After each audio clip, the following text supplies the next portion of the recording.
Good evening, everybody. Today is day 95 of our 100-day, 10,000 mile, 27 state epic exploration. So, we thought we would do a little bit of a recap and we would kind of share with you some of our observations and some of our thoughts about the last 95 days. So, I have with me Clarissa. Oops, I have to turn you around.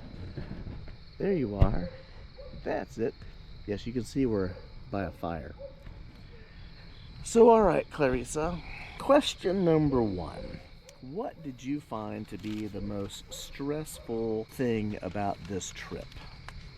Well, candidly, I'm on the back of a motorcycle and in the passenger seat of the RV, so my stress level doesn't compare with yours. What about your favorite park? We've been to, I guess, 25 states. So as you think back, what was your favorite RV park? Well, I think my favorite is the same as yours, but my second favorite is the KOA in Great Falls, and that really was because What state was that? that was Montana, Great Falls, Okay. Montana. They all run together for me. So at this point, like there's been so many, I just okay, Montana. Yes. Great Falls, Montana, and it was just because of the management there was so accommodating, so helpful, and they had incredible amenities. I mean, but they just that was over the top, just welcoming, warm, and helpful when we were stressed out because of road repairs that we needed and the change in our itinerary. I guess that's what stresses me out when there's a change because I don't like change.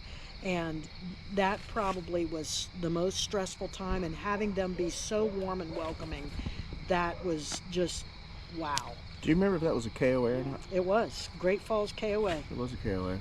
Okay. All right.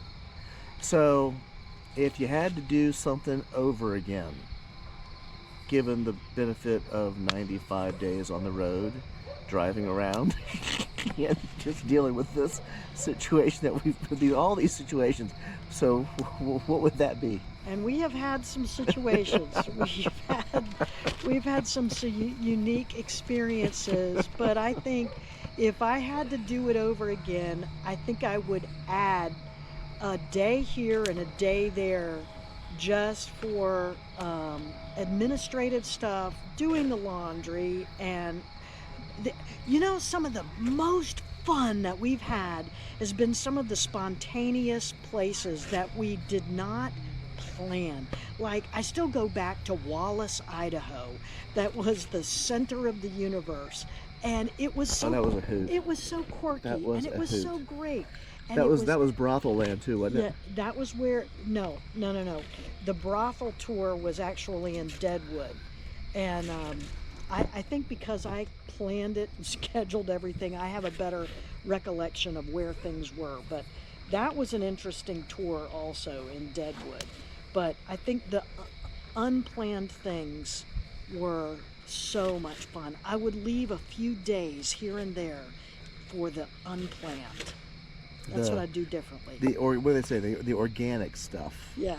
That just happens. Yeah. Because we found some stuff that we didn't plan on, and it was just because we happened to be there, boots on the ground. Because I love boots on the ground, and unless you're out boots on the ground, there's a lot of stuff that's not on the internet.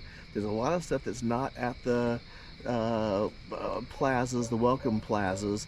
It's just you're walking down Main Street and you go, oh wow, well, that looks it's like cool. That Navajo dinner theater experience. Oh my that we gosh, did. that was great. We were where? We were That was in at Canyon X. Page, Arizona. That's when we did Canyon X. Yeah. Yeah. That was amazing. Yes. And the talent that was there too. I mean, they were, you're thinking, okay, this is a roadside tourist trap. No, it was authentic, and it was good, and we learned. It was fascinating what we learned, and that'll be another thing that we share.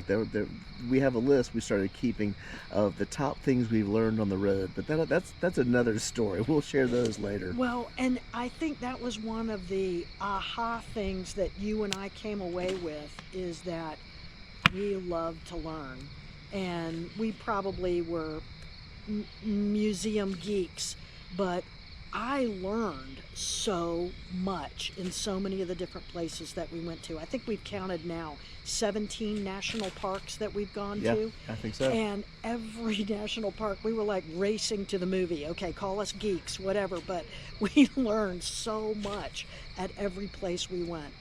Yeah, that's funny. You're talking about the movies that they have at like the Welcome Center at the national parks. Yeah, because we used to mock our parents because they were like, they want to go see a video. Are you kidding me? And now We're those people. we're those people. It's like the trams. That's the other thing that I absolutely have fallen in love with are the tram tours. And I'm Trolley like, tours. The trolley tours. And I'm like, History tours. Are you kidding me? A trolley tour? And we have just, I guess They're it's because, so great. yeah, and some of the people that are on there are locals, and the things that they share, you just don't pick up in a book, and you don't pick up in the little cue cards by the paintings in each of the museums. It's personal experiences that they've had are just, it's just a hoot. It is Okay, a hoot. so let me turn the tables on you, and so I'll take the camera. Let me turn the tables. So you tell me, what is the most stressful thing? Sitting in the smoke as the wind changes, and I'm getting my eyes just fried by the smoke. Oh my gosh. Well, other than wait. that, Okay, hang on. Okay, stress. Stress is having almost zero gas in the RV, looking for a gas station that you can pull into and get gas. We had probably the most challenge in Washington State.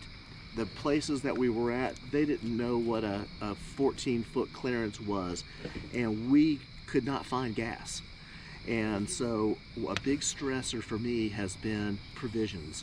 You're driving, you're going down the road, and you see off in the distance, okay, there's gas, okay. And you get there, and the pumps are too far apart, or the pumps are too close to the building, because you got to be able to make that big turn in your 40-foot bus, and you can't.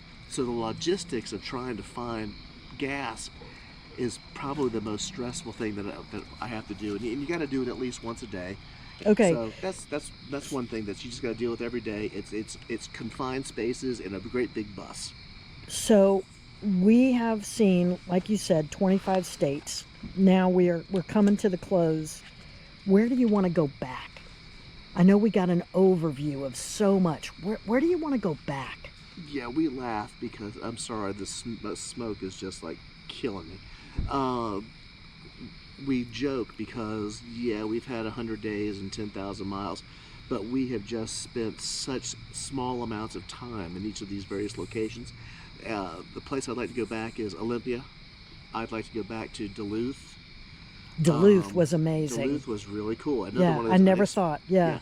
And we went there in search of underwear. You see those commercials, the Duluth underwear. These are underwear for men. And we were driving by, and I saw the sign that said Duluth, and I'm like, we got to go to Duluth. I got to go see if their factory's there. And it was. Their flagship store was there. And yes, we bought underwear. And yeah, it's pretty good underwear. It's not my style, but it's good underwear. But anyway, we spent an afternoon there and said, oh my gosh, this is such a cool town. Yeah. Again, another unexpected, unplanned for, organic thing that just happened. So that, and the other thing is the Pacific Coast Highway. The Pacific Coast Highway is unbelievably Gorgeous. beautiful. Absolutely gorgeous. And we only got a small piece of it when we went over to Oregon, and we did the Tillamook Cheese Factory, which was so cool and so cold because the temperature dropped like 20 degrees when we came through the forest. But I would want to go back and spend some more quality time there because that area is just absolutely gorgeous. Now, for me, I think I want to go back to Zion and Bryce. We did not do the 5 national parks there in southern Utah. I would love to go back and do more of the... Okay, I'm moving. I've had enough. Okay.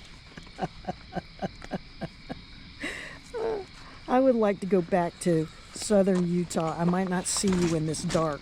Yeah, of course, as soon as I do this, the wind's going to shift.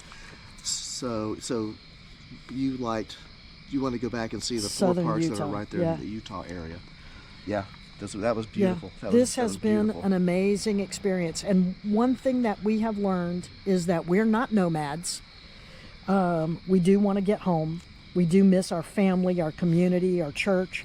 Yeah, we We are not nomads. One thing that we learned talking to people, because there are people that they do this and they do this for several years. A lot of people that do what they call work camping, where they sign on and they just do very easy tasks, and they get like a free spot with free electric and sewer and stuff, and they do 15 or 20 hours a week there, and that's how they're compensated.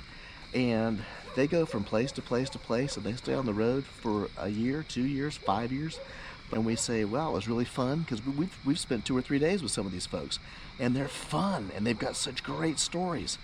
And that was something that I told Claire. I said, no, I value my church, I value my family, I value going home to a base. And so nomadic life, it's not for us. I don't think it's for us. But it will be interesting to see if we remain minimalists, because you have to be minimalist in an RV. And will we remain that way? I think so. I think so. It's been very, very good for us to have this reflection time. And I really appreciate everybody that has traveled along with us. And and the other thing is, for me, I would skew where we stay towards private sites. So I think I would stay more towards I know you're a places. KOA man. I am a KOA guy. I never would have thought that. And KOA, they're consistent. They're a little pricier, but you know exactly what you're going to get, and they're always well maintained, very clean. And yeah, I'm a KOA guy for sure. Well, we appreciate anyone who came along this journey with us. Hopefully you've gotten to know us a little bit better, and what we like, what we don't like, and all the introspection that we've had, and getting to know ourselves even better. So thank you very much for coming along with us. And we'll share, because I still have the lessons learned from the road. And we're not done yet. We still got 5 more days. We started with the family, and we're ending with the family. And bringing your Lent tubes, which, by the way, we've almost used all of the Lent tubes. You can see the fire here. That's how we got this fire started.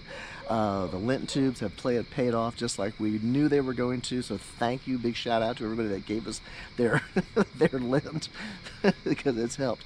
But, you know, we started with the synchronous fireflies, with good friends, with family, and now we're going to end this in our old stomping grounds, celebrating the conclusion of this epic adventure. But when we do that, I'll share with everybody some of the lessons that we've learned from life on the road.